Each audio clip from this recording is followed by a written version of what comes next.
തിരുഹൃദയ വഴിയെ യാത്ര ചെയ്യുന്ന ദിനങ്ങളിലൂടെയാണ് നമ്മൾ കടന്നു പോകുന്നത്. പ്രിയമുള്ളവരെ, വിശുദ്ധ മാർഗറ്റ് മരിയ അലക്കോക്കിന് ലഭിച്ച വാഗ്ദാനം അനുസരിച്ച് അവസാനത്തെ വാഗ്ദാനം പറയുന്നത് ഇങ്ങനെയാണ്: ഈശോയുടെ തിരുഹൃദയ ഭക്തി പ്രചരിപ്പിക്കുന്നവർക്ക് ഈശോയുടെ തിരുഹൃദയത്തിൽ ഒരു പ്രത്യേക സ്ഥാനം, ഈശോയുടെ പേര് സൂക്ഷിച്ചു വയ്ക്കുന്ന പറയുന്നത്. അതിൻ്റെ അർത്ഥം ഈശോയുടെ തിരുഹൃദയത്തെക്കുറിച്ചുള്ള ഭക്തി പ്രചരിപ്പിക്കുവാൻ ഈശോ ആഗ്രഹിക്കുന്നുണ്ട്. എന്തുകൊണ്ടായിരിക്കാം? ഈശോയുടെ തിരുഹൃദയം എന്ന് പറഞ്ഞാൽ ഒറ്റ വാക്കി പറഞ്ഞാൽ ഈശോയുടെ ദിവ്യമായ സ്നേഹമാണ്. എന്ന് വെച്ചാൽ കർത്താവിൻ്റെ സ്നേഹം ഈ ലോകം മുഴുവൻ പ്രചരിപ്പിക്കപ്പെടണമെന്ന് കർത്താവ് ആഗ്രഹിക്കുന്നത് ചുരുക്കം. അല്ലെങ്കിൽ തന്നെ ദൈവപുത്രൻ ലോകത്തിലേക്ക് വന്നത് മനുഷ്യകുലത്തെ മുഴുവൻ പാപത്തിൻ്റെ ആധിപത്യത്തിൽ നിന്ന് വിടുവിക്കാൻ വേണ്ടിയിട്ടാണ്. ദൈവം മനുഷ്യനോടുള്ള സ്നേഹം കൊണ്ടാണല്ലോ തൻ്റെ തന്നെ പുത്രനെ അയച്ചത്. മനുഷ്യരെ സൃഷ്ടിച്ചത് പോലും ദൈവത്തിൻ്റെ സ്നേഹമാണ്. മനുഷ്യരെ നയിക്കുന്നതെല്ലാം ദൈവത്തിൻ്റെ സ്നേഹമാണ്. എന്ന് വെച്ചാൽ തിരുഹൃദയ ഭക്തി പ്രചരിപ്പിക്കുക എന്ന് വെച്ചാൽ ദൈവം ആഗ്രഹിക്കുന്നു ദൈവത്തിന് മനുഷ്യകുലത്തോടുള്ള സ്നേഹം നമ്മളെല്ലാവരും പ്രചരിപ്പിക്കണമെന്ന്. അനുഭവം ഉള്ളവർക്ക്, പ്രിയമുള്ളവരെ, അടങ്ങി ഒതുങ്ങിയിരിക്കാനായിട്ട് പറ്റുകയില്ല.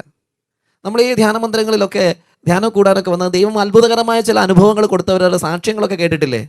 ഞാൻ പലപ്പോഴും ശ്രദ്ധിച്ചിട്ടുള്ളൊരു കാര്യം ഇതാണ്. വിവാഹം കഴിഞ്ഞ് 10-12 വർഷങ്ങളൊക്കെ ആയി മക്കളില്ലാതെ വിഷമിച്ച് നടന്ന കുറേയേറെ മനുഷ്യർ അവർ ധ്യാനമന്ദിരങ്ങളും പ്രാർത്ഥനയും ആത്മീയ കാര്യങ്ങളും ഒക്കെ ആയിട്ട് മുന്നോട്ട് പോയി അവരുടെ കണ്ണുനീര് കണ്ട ദൈവം അവരെ അത്ഭുതകരമായിട്ട് അനുഗ്രഹിച്ച് അവർക്ക് കുഞ്ഞുങ്ങളെ നൽകിയ സംഭവങ്ങളൊക്കെ. അങ്ങനെയുള്ളവരോട് ചോദിച്ചു കഴിഞ്ഞാൽ അവർക്ക് പറയുമ്പോൾ 100 നാവാ. അവർ പറയും, ഇത് ഈശോ തന്ന കുഞ്ഞാട്ടോ, 10-12 വർഷം കൂടി ലഭിച്ചതാ, ഈശോ തന്ന കുഞ്ഞാട്ടോ. പറയുന്നതിൽ അവർക്കൊരു മടിയില്ല.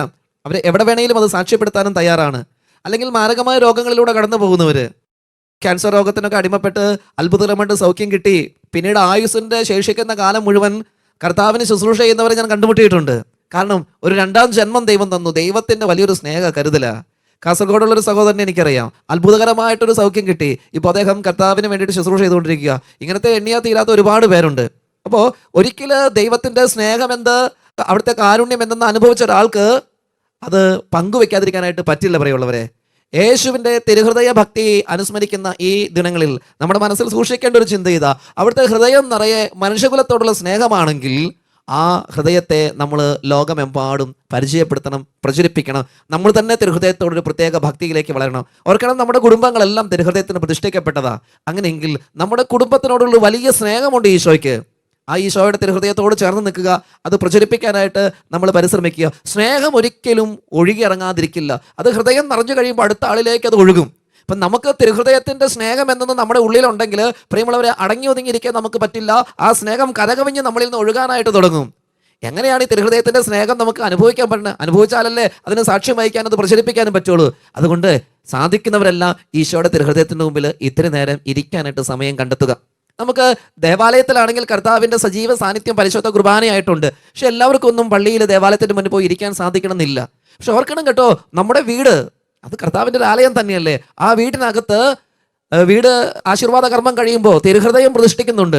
നമ്മുടെ വീടിൻ്റെ ഒരു കേന്ദ്രബിന്ദുവാണ് ഈശോയുടെ തിരുഹൃദയ രൂപം എന്ന് പറയുന്നത്. പ്രിയമുള്ളവരെ, നിങ്ങളുടെ കുടുംബത്തിൽ നിങ്ങളുടെ പണിയെല്ലാം കഴിഞ്ഞ് സമയം കിട്ടുമ്പോൾ അനുസരിച്ച് ഒരു 10-15 മിനിറ്റ് എല്ലാ ദിവസവും ഈശോയുടെ തിരുഹൃദയത്തിൻ്റെ മുമ്പിൽ ഒന്ന് ഇരിക്കാൻ ഇത്തിരി സമയം കിട്ടിയ, അമ്മമാർക്കൊക്കെ ആണെങ്കിൽ പകല് ഉച്ചയ്ക്ക് പണിയൊക്കെ ഒന്ന് തീർത്തിട്ട് ഇത്തിരി നേരം ഇരിക്കുകയോ, അല്ലെങ്കിൽ വൈകുന്നേരം അപ്പന്മാരാണെങ്കിൽ വൈകുന്നേരം ജോലിയെല്ലാം കഴിഞ്ഞ് വന്ന് വൈകിട്ട് ഒരു 10 മിനിറ്റ് നേരം ഒന്ന് ശാന്തമായിട്ട് ആ തിരുഹൃദയത്തോടൊന്ന് ചേർന്നിരിക്കാൻ, നമുക്ക് പറയാനുള്ളതെല്ലാം കേൾക്കാൻ ഈശോയുടെ തിരുഹൃദയം കൊതിക്കുന്നുണ്ട് കേട്ടോ. നമ്മുടെ സങ്കടങ്ങളാകട്ടെ, ആകുലതകളാകട്ടെ, കടന്നു പോകുന്ന നമ്മുടെ ജീവിതത്തിൻ്റെ നൊമ്പരങ്ങൾ എന്തുവാകട്ടെ, ഒന്ന് തുറന്ന് പറയാൻ ആ ഹൃദയം ആഗ്രഹിച്ച് കാത്തിരിക്കുകയാണ്. ആ കർത്താവിൻ്റെ തിരുഹൃദയത്തിന് മുമ്പിൽ സ്ഥിരമായിട്ട് ഇരിക്കാൻ തുടങ്ങിക്കഴിഞ്ഞാൽ, പ്രിയമുള്ളവരെ, ഈ തിരുഹൃദയത്തിൻ്റെ സ്നേഹം നമുക്ക് അനുഭവിക്കാൻ പറ്റൂ. അനുഭവിച്ചാലേ അത് നമുക്ക് പങ്കുവെക്കാനായിട്ട് പറ്റുള്ളൂ. ഈശോയുടെ തിരുഹൃദയത്തിന് മുമ്പിൽ ഇരുന്ന് തന്നെ ആ സ്നേഹം അനുഭവിക്കാൻ, എന്നിട്ട് ആ സ്നേഹത്തിലേക്ക് മറ്റുള്ളവരെ അടുപ്പിക്കാനായിട്ട് നമുക്ക് പ്രചരിപ്പിക്കാവുന്ന ഏറ്റവും വലിയ കാര്യം വെച്ചിട്ടുണ്ടെങ്കിൽ നമ്മുടെ കുടുംബ പ്രാർത്ഥനയും കാര്യങ്ങളും. അതിനൊരു പ്രത്യേക സ്ഥാനം കൊടുക്കണം കേട്ടോ. ഇപ്പം നമുക്ക് കൊടുക്കാൻ പറ്റുന്ന വലിയൊരു സാക്ഷ്യം ഞാൻ പറയാം. നമ്മുടെ വീട്ടിൽ ആരെങ്കിലുമൊക്കെ വിരുന്ന് വരിക എന്ന് വിചാരിക്കുക, തീർച്ചയായിട്ടും അന്നേ ദിവസം നമുക്ക് പ്രാർത്ഥന അല്പം പുറകോട്ട് പോകാൻ സാധ്യത കൂടുതലാണ്.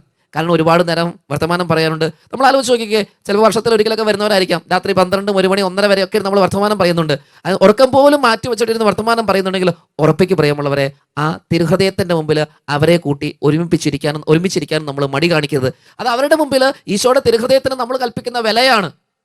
എൻ്റെ കുടുംബത്തിൽ ഒരു ഫാമിലി ഗസ്റ്റായിട്ട് വന്നിരിക്കുന്നു, അന്നേ ദിവസം നമ്മൾ പ്രാർത്ഥനയുടെ സമയം എത്തുമ്പോൾ അവരെയും കൂട്ടിയിരുന്ന് നമുക്ക് പ്രാർത്ഥിക്കാം എന്ന് പറഞ്ഞ് ഈശോയുടെ തിരുഹൃദയത്തിൻ്റെ മുമ്പിൽ നമ്മളും അവരും അവരുടെ കുടുംബവും നമ്മൾ ഒരുമിച്ചിരുന്ന് പ്രാർത്ഥിക്കുമ്പോൾ അത് അവർക്കൊരു സാക്ഷ്യമാണ്. ഒരു പക്ഷേ അവർ കുടുംബ പ്രാർത്ഥനയ്ക്ക് അതേ താല്പര്യമൊന്നും കാണിക്കാത്തൊരു കുടുംബമായിരിക്കാം. അവർക്ക് നമ്മൾ ചെന്നിട്ട് പോലും ഈശോയുടെ രൂപത്തിന് മുമ്പിൽ നിന്ന് പ്രാർത്ഥിക്കാൻ താല്പര്യം കാണിക്കുന്നുണ്ടല്ലോ, അതിൻ്റെ അനുഗ്രഹമൊക്കെ അവർക്ക് കിട്ടണമുണ്ട്.